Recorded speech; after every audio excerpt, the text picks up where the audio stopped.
Selamat pagi, Shalom. Pagi hari ini kita mau belajar apa itu dosa. Dosa artinya tidak sampai kepada sasaran.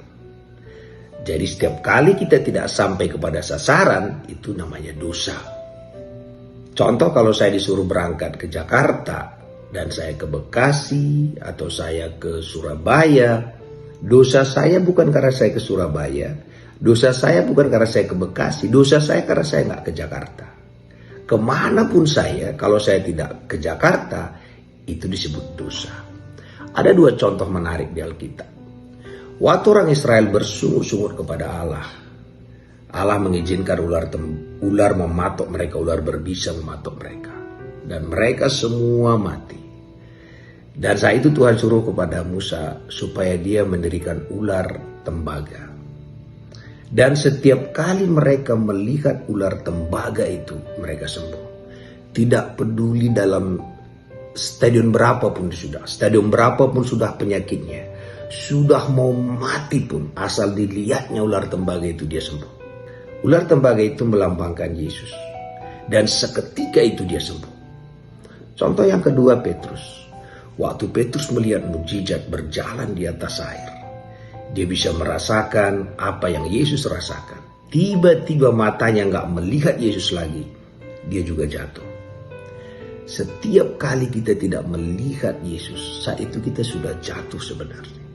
Apapun yang kita lihat, kalau kita nggak lihat Yesus, kita sudah jatuh.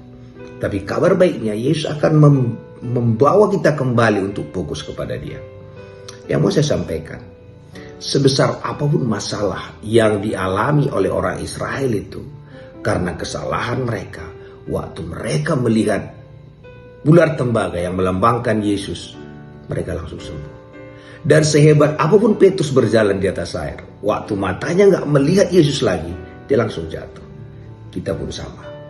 Apakah karena banyaknya masalah yang kita hadapi sampai-sampai kita nggak mau melihat Yesus lagi, nggak ada kesempatan?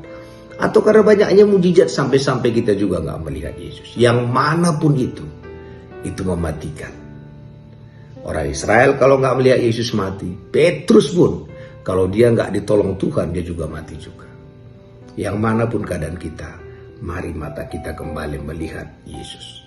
Dalam buku Ibrani dikatakan, begitu banyaknya dosa dan beban yang merintangi kita. Karena itu marilah kita melakukannya dengan mata tertuju kepada Yesus. Pada saat mata kita tertuju kepada Yesus, beban kita hilang. Karena Yesus yang mengangkat beban itu. Pada saat mata kita tertuju kepada Yesus, dosa kita juga hilang. Karena Yesus yang mengangkat dosa itu. Jadi peperangan kita hari ini adalah bukan peperangan melawan si A, melawan si B, melawan kemiskinan. Bukan. Peperangan kita hanya satu. Apakah mau kita selalu memandang Yesus saja? Waktu kita memandang Yesus artinya apa? Bahwa dialah segala-galanya bagi kita. Kalau kita sakit, kita pandang Yesus sebagai penyembuh kita. Kalau kita nggak ada sukacita, kita pandang Yesus sebagai sumber sukacita kita. Kalau kita khawatir, kita pandang Yesus sebagai jawaban atas kekhawatiran kita. Saat kita buat Yesus segalanya bagi kita, saat itulah dikatakan kita tidak berdosa. Karena dosa adalah tidak sampai kepada sasaran. Maka Paulus mengatakan, hidup bagiku adalah Yesus. Biarlah statement Paulus ini menjadi bagian kita pun. Bahwa hidup bagi kita hanyalah Yesus saja. Karena ada buku Mazmur juga mengatakan, selain engkau tidak ada yang kuingini di sorga, dan selain engkau tidak ada yang kuingini di bumi. Jadi setelah kita menerima Yesus, hidup kita hanya satu. Mengatakan bahwa hidup bagiku adalah Yesus. Terpuji nama Tuhan.